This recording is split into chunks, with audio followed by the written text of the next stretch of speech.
हाय। आज की वीडियो में मैं हमारी जनरेशन जो सेक्सुअली जो लॉस्ट है उसके बारे में बात करना चाहूँगी और पेरेंटिंग का इसमें कैसे एक रोल प्ले होता है।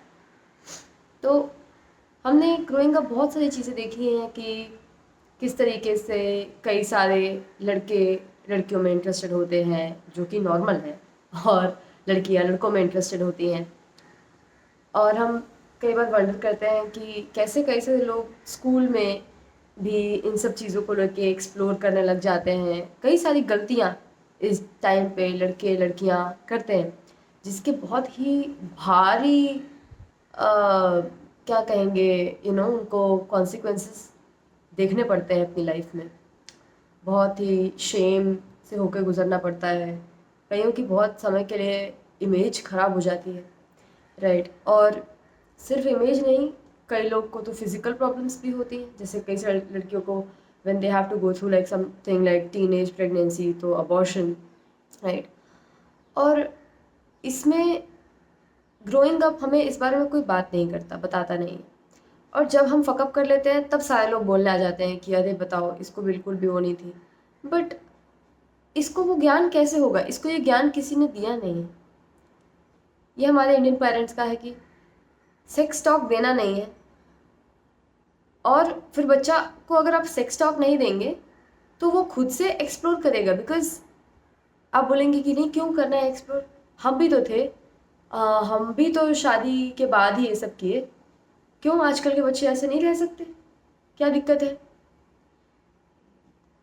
बच्चे are suppose to be curious. When we are born on earth, seeing this body for the first time, seeing earth for the first time, how things work around here, we are meant to learn, we are meant to be curious.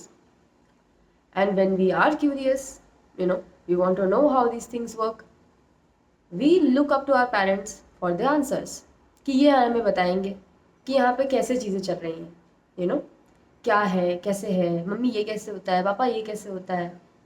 हम छोटी छोटी चीज़ें कितनी पूछते हैं। But then ना, हम लोग कुछ चीज़ों के अराउंड एक शेम डिस्कवर कर लेते हैं कि मम्मी पापा इन चीज़ों के बारे में बताते टाइम बड़े अजीब सा बिहेव करते हैं, जैसे कि हमने कुछ गलत सवाल पूछ लिया।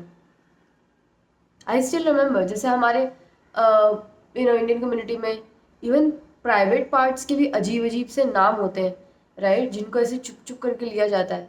मैंने अपने पीरियड्स के वीडियो में बताया था कि पीरियड्स के भी अजीब अजीब नाम होते हैं। मर्दों के सामने पीरियड नहीं बोलना होता है, राइट, शांति से बात करनी होती है इस बारे में, किसी को पता नहीं चलना चाहिए कि तुम्हें पीरियड आ रखा है। क्यों भाई? हद ही हो गई, राइट। तो इसमें शर्म की क्या बात है भाई? हर आदमी जो यहाँ पे है वो उसी जगह से निकला है जहाँ से पीरियड का ब्लड निकलता है, राइट। और हम सारे बच्चे वहीं से निकले हैं, तो दिक्कत क्या है? क्या प्रॉब्लम क्या है पीरियड्स के साथ? समझ नहीं आता, right. So how is this shameful, right? And talking about your body parts, right, reproductive parts, sex organs, whatever you want to call it, right, even about the sex, इतना तो sex में है नहीं कुछ जितनी यहाँ शर्म है, right. Even when as a biology student I got to know about the whole act, the whole thing. Yes, definitely it was like a lot to take in as a kid.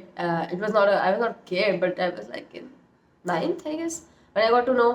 Like, I think that's when everybody read that reproduction chapter, right? Yeah. So we got to know all that, and we were like, can't believe it. This is how it happens. This is how it happens. इतने सारे animals का reproductive system पढ़ा था, spores और fungus कुछ कुछ कर रहे थे वो लोग, तो हमें लगा था ऐसे कुछ हमारा भी होता होगा, क्या पता किसको पड़ी है। तब तक उस टाइम तक तो खेलने कूदने से मन नहीं भरता था, ये सब किसको जानना था। धीरे धीरे life became serious and then this thing came. It was a shock, I get it, it was a shock. But अगर हमारे पेरेंट्स हमारे साथ अच्छी रैपो बनाते, इस चीज़ को भी अगर हमें ढंग से समझाते, तो हम समझते नहीं क्या? स्ट्रेंजर्स से बाहर समझना पड़ रहा है, टीचर्स से। चलो टीचर्स तो तभी ठीक थे, कई लोग के टीचर्स ठीक नहीं भी थे, राइट। कई लोग को इससे पहले उनके क्लासमेट्स ने ये सब बातें बताई थी। हमें याद है हमारे क्लास के लड़के लोग ये सब चीज़ों के बारे में बातें करते थे, हमें समझ आती थी कुछ कुछ, तो ये ना कुछ इस बारे में ही बात कर रहे हैं। बट वही है, उस टाइम पे फर्क नहीं पड़ता, उस टाइम पे इन सब चीज़ों में कोई इंटरेस्ट नहीं रहता था कि ये सब क्या होता है, हमें क्या करना है भैया जान के हम खुद बच्चे हैं, हमें थोड़ा सा बच्चे बनाना है, हमें थोड़ा सा कुछ करना है, राइट। तो उस टाइम तक तो लड़कों से बात भी नहीं होती थी, तो क्या फ़र्क पड़ता है हमें, हम नहीं जानना चाहते थे ये सब चीज़ें। बट ये जो चीज़ है, ये जो दिक्कत है, अगर पेरेंट्स बच्चे के साथ रैपो बनाते नहीं है इतनी कि बच्चे से सेक्स टॉक, सबसे ऑकवर्ड टॉक जो कि होने वाली है वो आराम से कर पाए। मनी टॉक भी सेक्स टॉक से ऑकवर्ड नहीं होने वाली, राइट। शादी के बारे में भी टॉक उससे ऑकवर्ड नहीं होने वाली, राइट। सेक्स टॉक पहली बार बच्चे से is gonna B testing the kind of bond you have with your kid. And most Indian parents don't even have a bond with their kid. Forget about the bond जिसमें आप sex talk करें और बच्चा will be like okay mummy मैं समझ गया, okay पापा ऐसे होता है, ओके तो, और वो सवाल भी पूछ पाए, follow up questions and whatever, right. इतना बॉन्ड ही नहीं है हमारे यहाँ इंडियन पेरेंट्स का उनके खुद के बच्चों के साथ कि ये बात हो पाए। उसी का खामियाजा हमारी जनरेशन भुगतती है। फिर कैसे?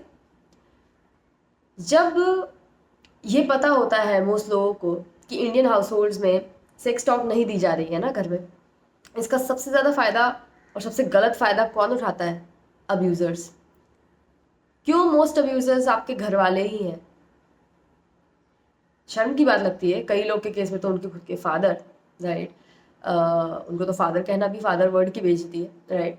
अंकल्स, क्योंकि उन्हें पता है इनके घर में कितना वाला है सब कुछ, नहीं चुप चुप चुप चुप इस बार में बात नहीं करते हैं, तो अंकल इसी का फ़ायदा उठाते हैं। कुछ भी ऊट पटांग वो बच्चियों को बता के they get to touch them, they get to sexually assault them, they get to rape them, क्योंकि उनको पता है इनके घर में तो पूरा शुश शुश है, एकदम शुभ शांति शांति, नहीं नहीं नहीं इस बारे में बात नहीं होती। तो ऐसी जगह पे सेक्सुअल अब्यूज़ करना कितना आराम से है। यहाँ पे तो लोगों का periods, private part, reproductive parts का नाम लेने से मौत आती है जिनको, ये सेक्सुअल अब्यूज़ की तो क्या घंटा बात करेंगे, इनसे तो होगी ही नहीं। इस सब का फ़ायदा सबसे ज़्यादा अब्यूज़र्स उठाते हैं। आज तो, और आज क्या शायद पहले से भी, लड़कों के साथ भी इतना सेक्सुअल अब्यूज़ मैं सुन रही हूँ। शायद मेरे लिए सुनने में नया है पर होता पहले भी होगा। जिस हिसाब से जो रेट पे मैं सुन रही हूँ कि इन सब एज के जब ये लोग थे उस टाइम का ज़माने में लड़कों पे भी ऐसे अब्यूज़ हो रहा है। मर्द औरतें सब कर रहे हैं जो भी है, क्योंकि उनको पता है ये सब जो ईविल का कोई जेंडर नहीं होता, ईविल लोग का कोई जेंडर नहीं है, ईविल लोग ईविल है, राइट। वो किसी भी जेंडर में पाए जा सकते हैं, वो ट्रांसजेंडर भी हो सकते हैं ईविल ईविल होता है, राइट। तो वो कर रहे हैं इन बच्चों के साथ ये सब क्योंकि उनको पता है इनके माँ बाप पीपल प्लीजर है, राइट। मेरे को एक लड़की आई सेशन में, बोलती है कि मेरे साथ सेक्सुअल असॉल्ट होता था, मैंने अपनी मम्मी को बताया कि ये भैया मेरे साथ सेक्सुअल असॉल्ट करते हैं, तो मम्मी बोलती है ये सब मुझे नहीं पता, पता नहीं कहाँ से पढ़ती है, पता नहीं कहाँ से तेरे को ये सब बातें पता लग गई है, क्या किस चीज़ को सेक्सुअल असॉल्ट बोल रही है। उसने पूरा बताया भी कि ऐसे ऐसे यहाँ यहाँ छू रहे थे। तो उसकी मम्मी कहती है कि बकवास मत कर, छोड़। और उसके बाद भी उसकी मम्मी ने इन भैया को घर में आने दिया जो सेक्सुअल असॉल्ट करते हैं। एक बार भी कोई बहाना भी नहीं बनाया कि हम लोग बाहर जा रहे हैं या फिर हम इस वीकेंड घर पे नहीं है। She again invited him as guest. And that fucker wanted to get in the room of this girl. You know the only thing she could do?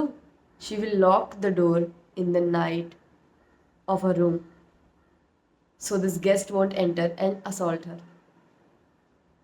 How terribly she failed as a parent, her mother. The one client I had, she used to hide in a bucket in the bathroom क्योंकि वो uncle आ जाते थे, वो will sexually assault हर। और इन सभी ने अपने parent को बताने की कोशिश की, चाहे बॉन्ड नहीं भी था, बच्चा पर परेशान था कि मम्मी इतना गंदा मुझे कभी महसूस नहीं हुआ है कि दोबारा नहीं महसूस होना है, बताने की कोशिश कर रहा है। और इतने भद्दे पेरेंट्स हैं कि भाई खुद तो बचाना तो दूर की बात है, बच्चा बताने चाह रहा है उसके बाद भी आपके कान पे जू नहीं रहेंगे। आपको समझ आ गया है एक्चुअली उसके साथ क्या हो रहा है, बट आप इतने बड़े पीपल प्लीजर हो, ऐसे लोग को तो ना पीपल को ही बेच दिया जाना चाहिए क्योंकि ये और किसी लायक नहीं है। इतने बड़े पीपल प्लीजर हो कि अरे तेरे को सेक्सुअल अब्यूज़ कर रहा है तो करते रहे भाई, मेरे को रिश्ते चलाने हैं, सोसाइटी में रहना है ना मुझे। गाली देने का मन कर रहा है बट कि बाढ़ में जाए तुम्हारा रिश्ता और तुम और तुम्हारे रिश्तेदार के ऊपर केरोसिन डाल के सारों को आग लगा दूँ मैं, राइट। क्योंकि ये बच्चे आते हैं ना फिर मेरे पास थेरेपी में, क्या दशा होती है इनकी, इनके रोमांटिक रिलेशनशिप्स की, इनके ट्रस्ट की, सब तहस नहस हो जाता है by this time because of these fucking parents. तो सबसे बड़ा फायदा पेरेंट्स की अपने खुद के बच्चों के साथ रैपो ना होने का अब्यूजर्स उठाते हैं। अब अब्यूजर के बाद अगला फायदा कौन उठाता है? ये उतना ज़्यादा खराब नहीं है पर खराब तब भी है because that was dark straight up what I just told earlier. It is about those people which want to have consensual or sometimes even manipulative, so that's not consensual, sex with these people, right? Because sex talk नहीं दी गई है तो कुछ भी बकवास बोलकर they're gonna have it, right? So they will try saying something fucked up कि भैया इस लड़की को ज़्यादा सेक्स के बारे में पता नहीं है, इसको घर में भोली सी रहने को बोला गया है, राइट? कि अरे तुम कैसी लड़की हो, तुम सेक्स के बारे में क्यों जानना चाहती हो, तुम मतलब क्या हो, तुम स्लट हो या तुम क्या हो, मतलब तुमने ये वर्ड भी कैसे यूज़ किया, right? It's like that. So there like कि इसको कुछ भी बोल के इसको हम कर सकते हैं सब इसके साथ ना, क्योंकि इसको कुछ पता तो है नहीं। बहुत सारे लड़के ऐसे लड़कियों का फ़ायदा उठाते हैं, कई सारी लड़कियां यंग लड़कों का भी ऐसे फ़ायदा उठाती हैं, या opposite is also true, I have seen those cases. उन लड़कों को भी कुछ पता नहीं होता, बट हाँ ये है बात कि लड़कियां have more to lose their if they get pregnant and all, right? So they use this kind of things जैसे and like there was this guy, I think one come to counseling with me. He said that there was this auntie living some like blocks away from his home, like, and she used to live alone. She was a divorced lady or what, I don't know. She used to call him for like tuition, but tuition तो नहीं होता था वहाँ पे. She used to ask him to touch her there and here and ask like, do you enjoy this, do you like this, so come we will do it daily, like that, you know. सो वो बच्चे की, वो बच्चा तो नहीं बोलूँगी, 14-15, उसने बताया कि वो जब यंग था उस टाइम से उसकी आदत लग गई तो वो रेगुलरली ही उन आंटी के पास जाता था, राइट? अब अभी उसे कोई समझ नहीं है पर वो कितनी बड़ी चीज़ अपने लिए आगे के लिए डिस्ट्रॉय कर रहा है, राइट? आंटी वो अपने प्लेजर के लिए कराए जा रही है, कोई दिक्कत नहीं है, and she can say that कि लड़का है अपनी मर्जी से करता था जो करना चाहता था, राइट? सो ऐसे बड़े सारे अंकल आंटी हैं कंसेंशुअली कई बार मैनिपुलेट करके आपके साथ इस तरीके के सेक्सुअल फेवर्स आपसे लेना चाहते हैं, राइट?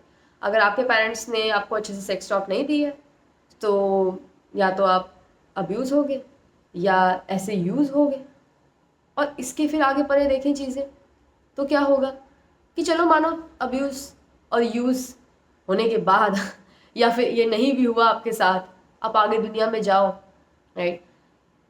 तब आप इन सब चीज़ों के बारे में आपके पास सवाल तो आएंगे कि कल को मेरी शादी होने की मैं सोच रहा हूँ या नहीं सोच रही हूँ, या ये लड़की पसंद आ रही है या लड़का पसंद आ रहा है, ये सब चीज़ें होती कैसे हैं, क्या है, कैसे है? तो कई बार हम लोग कंसेंशुअली ही, खुशी खुशी से ही, खुद से भी अगर एक्सप्लोर करें किसी पार्टनर के साथ इसको, कई बार पार्टनर्स भी मैनिपुलेट करते हैं इस बारे में। अच्छे पार्टनर्स, ज़रूरी नहीं कि पार्टनर वर्ड यूज़ किया तो सारे अच्छे ही पार्टनर होंगे, नहीं, सारे पार्टनर्स तो हेल्दी नहीं होते, कई सारे दिक्कत वाले पार्टनर होते हैं जो इसको यूज़ करके आपको अब्यूज़ करेंगे। अब पेरेंट्स के साथ वो रैपो नहीं है, अब सेक्स टॉक की शायद ज़रूरत नहीं है एट दिस पॉइंट, क्योंकि क्लैरिटी है कि क्या हो रहा है, कैसे हो रहा है, बट रैपो नहीं है, तो मेरे साथ क्या घट रहा है मैं शेयर नहीं कर पा रही हूँ, even if it is consensual, है कि नहीं? सो कई सारे लड़के लड़कियाँ, उनकी सेक्स लाइफ में चीज़ें हो रही हैं पर घर में तो एकदम इस बात पर पूरी चुप्पी है, कोई पता ही नहीं किसी की कोई सेक्स लाइफ है क्या है क्या नहीं। अब हम इस मामले में वेस्टर्न लोग को बहुत बोलते हैं कि कितने फॉरवर्ड हैं, बताओ ऐसे बात कर लेते हैं। अरे पर बात कर लेते हैं तो वहाँ पे सारी बातें क्लियर तो रहती हैं, चाहे भले उनकी मल्टीपल शादी हैं जो हैं, पर एक बात भी दाद लेनी पड़ेगी वेस्टर्न लोगों की, कभी मतलब क्लैरिटी में रहते हैं पूरी बात, तो हर चीज़ कम्युनिकेट वहाँ पे होती है।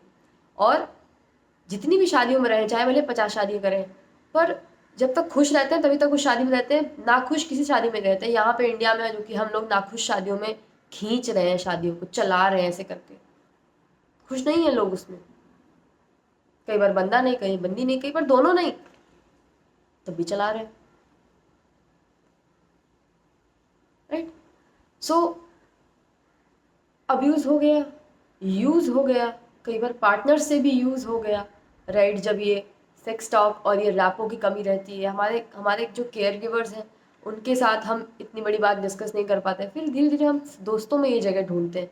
अब दोस्तों में उनकी खुद की नहीं हुई है ये सब, तो उन्हें भी कितना पता है। आपके कौन से फ्रेंड्स रहे हैं जो ऐसी हेल्दी हाउस होल्ड से आते हैं जहाँ पे घर पे अच्छे से सेक्स टॉक दी गई है और उन्हें मम्मी पापा ने सब क्लियरली बताया था? कितने दोस्त हैं आपके? आप मुझे कमेंट्स में बताएं। बहुत ही रेयर। मैं तो नहीं मिली हूँ आज तक किसी से भी ऐसे। सभी लोग बेचारे खुद ही पढ़ के सीख रहे हैं, यूट्यूब पे देख रहे हैं, राइट, थेरेपिस्ट से पूछ रहे हैं, और भी लोगों से पूछ रहे हैं, जिन पे गुरु मेंटर ट्रेनर जो भी उनको मिलते हैं, जो भी ट्रस्टेड, जिससे कभी इतनी ओपननेस बने कि पूछ पाएँ। बहुत ही कतराते कतराते पूछते हैं, इवन आज भी मुझसे। पर मुझे गाइड करने में बहुत खुशी होती है, क्योंकि मुझे पता है इनको कोई नहीं गाइड करने वाला है। फंसेंगे कहीं, उससे अच्छा पूछ ले, ये तो बढ़िया है ना। और बता पाए कि ये डायनामिक ठीक है कि नहीं जो चल रहा है मेरी सेक्स लाइफ में, है कि नहीं। सो ये curiosity is gonna be there. Curiosity नहीं जाएगी। पर क्यूरियोसिटी का मतलब ये नहीं है कि you have to have casual sex and तभी आपकी क्यूरियोसिटी जाने वाली है, तभी आपको कैजुअल सेक्स में सारे जवाब है, ऐसा नहीं है। You just need one safe adult with whom you can आराम से हैव दिस कॉन्वर्सेशन। भाई इसमें डरावना क्या है और शेमफुल क्या है? We can have it. हम तो हंसते गाते आराम से सेशंस में इस बारे में बातें करते हैं। क्या दिक्कत की क्या बात है? ऑर्गेजम्स की बात करना, सेल्फ प्लेजर की बात करना, ये तो सब अच्छी चीज़ें हैं। बिल्कुल, you've given human body for that. We talk about it. And it's so freeing for my clients, for me, to see them that they look at them, they become so free in this direction. And they feel like, wow, I never thought this can be met with not awkwardness. It's possible. So, अगर आपसे कोई ढंग से समझा देगा, बता देगा ये सब चीज़ें कैसे काम करती हैं, even you would want to stay celibate till you are in a proper committed relationship that's official. ये आगे मैं बात करूँगी कि why that is so important एक वीडियो में separately, because आज का वीडियो is more about कि जब हमारे पेरेंट्स ये रैपो नहीं बनाते इतनी अच्छी कि बच्चा आराम से सेक्स टॉक कर सके, सेक्स लाइफ शेयर कर सके, बता सके कि इस तरीके के एडवांसेस मेरे ऊपर हो रहे हैं, इस तरीके की चीज़ें हो रही हैं, ये कोई मुझे यहाँ टच कर रहा है, ऐसा कर रहा है, वैसा कर रहा है, और पेरेंट इस लेवल पे सेफ हो कि इनके साथ शेयर करा जा सके, और पेरेंट फिर सही इसके लिए जो भी है क्या कहते हैं एक्शंस ले, जो भी चीज़ें हो रही है। अगर अब्यूज़ और यूज़ हो रहा है, मैनिपुलेट हो रहा है, तो parent has to step up. Parent can not say things like तुमने क्या किया, पर अरे भाई हद हो गई। तो ऐसे पेरेंट्स अगर हों तो फिर बच्चे का तो भगवान ही मालिक है ना। कि उसको कौन बचाने आ रहा है? उसके तो खुल के घर में उसका बचाने का कोई नहीं, बाहर का तो छोड़ ही दो। सो यही कहानी है मोस्ट लोगों की यहाँ पे। सेक्सुअली हमारे इतना सारा ट्रॉमा, हम सोचते हैं कि अरे कहाँ से आ रहा है, मतलब किसी लोगों ने हमारे साथ ऐसे कर दिया, लोग बड़े फक्ड अप होते हैं। बाहर के लोगों को छोड़ो, पहले तुम अपने घर के लोगों की बात बताओ मुझे यार। तुम्हारे खुद के जो पेरेंट्स थे, अगर वो तुम्हें इस जगह पे रोक लेते, टोक लेते, तुम्हें समझ लेते, इतनी हिम्मत कर पाते, जिन बच्चों को उन्होंने जैसे पैदा किया है, बच्चों को बिठा के वो बता पाए कि बेटा ये कैसे होता है, क्या इतनी शर्मनाक बात है कि इसके चक्कर में तुम्हें छोड़ दिया? यूज़ होने, अब्यूज़ होने, मैनिपुलेट होने, इतनी ही कीमत थी तुम्हारी और इतनी ही हिम्मत थी तुम्हारे पेरेंट्स में। इन्हें सच में बच्चा करना चाहिए था, क्योंकि शायद इन्हें भी कभी किसी ने सेक्स टॉक नहीं दी, right. So have someone safe to talk about it. And if you don't have, I'm here, I can talk about it. Not on YouTube, but we can talk, you can have sessions. And if you have somebody in your life which is like, unko samajh nahi aa raha sexually, how does these things work, and you're like, this person is suffering and I'm not their parent, but they are taking very reckless decisions, they need to have a sex talk, they need to know all this. So counseling sessions definitely I offer, but there is one even consulting call that I offer for someone who just wants to talk to me about any topic, right? So that is a very, I think that's the smallest priced offering that I have. So if you have someone which you think if they can exchange a word with me about whatever issue they are going through, and if you are that person, you're most welcome. We can talk about these things, that what is that we can do about it, and whatever will be the best thing for you, I'm going to suggest that, and we can go in that direction. So guidance is here for you, and you don't have to be worried if your parents didn't have this talk with you, and abuse and use is what happened in your future, in your past, but that's not gonna be your future. So you get it? That's how that line got messed up. Okay, because I was thinking of the list in the second half of the line. Anyways, so yeah, this is from my side. I hope this was helpful. If you are a parent, you need to have sex talk with your kids, otherwise, don't have kids, right? And if you're a kid, if nobody has sex talk with you, I'll happily have it in my consulting call. Guidance is here for you, help is here for you, and I hope this was helpful. Bye bye.